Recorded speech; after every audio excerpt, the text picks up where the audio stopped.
and welcome to our continuing coverage here at Davos 2023. It's been a difficult year for startups, not just globally but in India as well. And one of the sectors that has faced a significant amount of pain and pressure is the edtech sector. BYJU'S has been in the news for many reasons to help understand what the road ahead looks like. Joining us now is Byju Raveendran. Byju, many thanks for joining us here in Davos.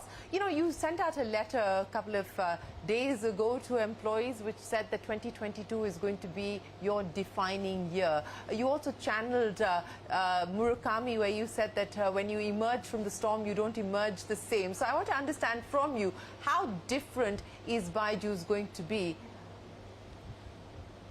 We had 6 good years, great years, from 2015 to 2021. 2022 was a challenging year because of multiple reasons, apart from the big macro challenge. So first 6 years we are focused on, like, we have prioritized growth over, and we were very close to profitability in 2020 itself. And in the last 2 years, with pandemic accelerating the online learning, which is, like, I'll say it's still day one for online learning. These are very early days in terms of what technology can do for education. We accelerated our growth both organically and inorganically. And that came with a lot of complexity because we made multiple acquisitions both in India as well as in international markets. Did you bite off more than you could chew?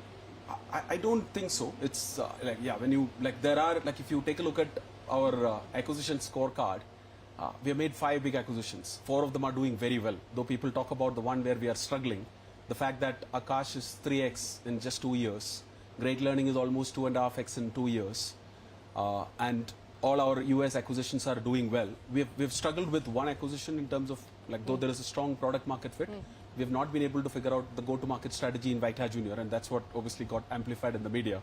So overall, though as challenging as it has been, like, it's been for all the startups, especially edtech startups, with and in some segments seeing COVID pull back.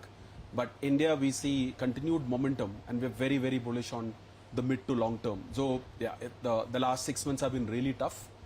Looking forward to a much better 23 and beyond. You know, when you talk about looking forward to a much better 23, I want to understand from you, the kind of steps that we expect in terms of course correction. You have laid off people, 2,500 people have been laid off. Do you anticipate that you will need to do much more on that side to try and bring down costs? No, the biggest the drivers in terms of efficiency or towards sustainable growth has been, we have cut down on branding initiatives. Almost 60% of our marketing cost was on branding, and that's what made us a household name in India. So I think it's going to be an overkill if we continued going on that path. Though we have optimized on the people front. Now, considering the fact that not many people know that we are among the top 30 private employers in India with close to 50,000 people, and it's been very tough for us because letting go of people, like a small percentage of that.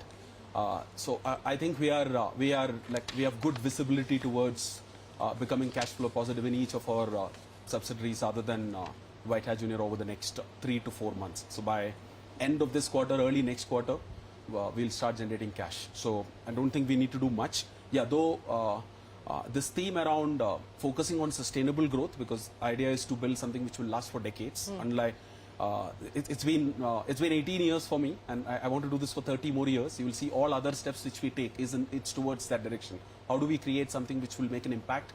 I'm someone who believes that this is such an important sector globally that world needs, every country needs a BYJU'S. Today, there are not many large edtech companies anywhere in the world. So we will take it slow in terms of entering new segments and new markets. But over the next 10-20 years, India has a lot to do for the sector for education or edtech to become successful globally, and that's a big responsibility. You know, you talked about sort of now growth not at all costs, but much more mindful and prudent as you move forward.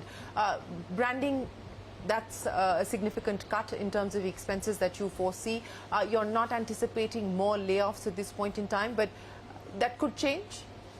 No, there's going to be a continued focus towards efficiency by looking at like that one time, the big thing which we did, and which is an ongoing process, which was a 3-month process. That's beyond that. I don't expect large like optimization on the people side. Though I expect bigger optimization on the marketing side in markets where we already built strong brand awareness. Today we have reached a position in India where You we don't can need to almost be stop. on jerseys. We don't need to be on jerseys. We don't need to be on and those steps which it's very important because that's what created the kind of awareness required for a sector. It's a new sector. Like when I say it's not just online learning, something which people don't understand intuitively is the fact that for online learning to work, it's very important to make sure that students learn on their own.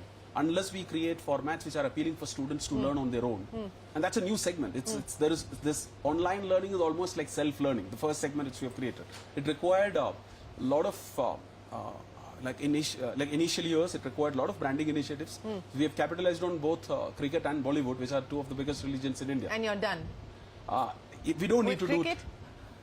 we're almost we are not planning to kind of renew that contract. So I think it's been an excellent partnership being in and around cricket, both from a BCCI partnership as well as ICC partnership. Our ICC partnership will still be there for a few more quarters, but beyond that I don't think it's required for us to invest in branding. Okay. You know, I want to address the issue of mis-selling because this is an issue that regulators are looking at. This is an issue that parliamentarians have raised. This is an issue that you have acknowledged as well. Now, do you regret what has happened along the way in chasing numbers, in chasing growth? Do you acknowledge the fact that there has been some degree of mis-selling that has happened? So the theme around both, especially mis-selling or aggressive selling, it's only a thin line between what you think mis-selling and aggressive selling. While growing fast, as I have accepted multiple times, we have made our share of mistakes when we grew from 300 sales guys to almost like thousands of sales guys. And but it's always been we've been trying to improve on that. We have significantly improved on how we actually control mis-selling, and over the last with our version 2.0, which we launched a couple of months back, where we have completely digitized the process. It's almost impossible to do mis-selling today. Though these one-off incidents which it's been coming out is considering the fact that we have millions of subscribers, and in today's world, even low single-digit percentage of detractors' voice gets amplified. But there is no scope for short-term optics. The intent has always been there to improve on this process. Do we regret scaling this fast? No, we were actually creating a segment which is such an important thing, because at the end of the day, today even a student who's in a small town in India, they get access to the same content and programs which someone in Bombay and Delhi is getting. And the impact which we are creating on those students by introducing these formats of learning will have a positive impact forever. So I don't regret the scaling this fast, but because first 5 years that in a new segment it's required. We have made mistakes, but there's always an intent to correct it. It's because at the end of the day we are not building this to get an exit and make a lot of money. I never started this as a business. It ended up becoming one. We are still in that pursuit of how to make it better and better for students. Now, unfortunately, most of the happy students, I always tell that love is private and hate is public. And we've been on the receiving on that. But again, it's not that. I want to pick up on that, Byju, because you say that love is private and hate is public. I mean, you have been one of the most loved startups in India, walking away with award after award. How can you say that? I mean, yes, today things may have turned, and by your own acknowledgement, they've turned because of many mistakes that the company has made, and you're trying to course correct that. But why would you now turn around and say that, we're being hated on? Isn't some of this stuff legitimate concerns that people have the right to raise? Oh, by no means. When I say love is private and hate is public, I'm not blaming anyone, because I am not someone who's I always used to feel guilty that I kind of I was getting undue credit for what my team was doing. Today I'm feeling okay because I'm also getting undue flack. But at the end of the day, nothing is as good as what media writes, and nothing is as bad as what they write. So life is somewhere in the middle, right? So no complaints. I am not complaining at all. I was telling that the love which we get from hundreds of thousands of students, right? Because they're not on social media. Our users are not on social media. So I have accepted and I've acknowledged that we have made mistakes, but there is that's only way you can build a new sector. You can't. There is no playbook for success. But that should not stop entrepreneurs from coming and building new segments, right?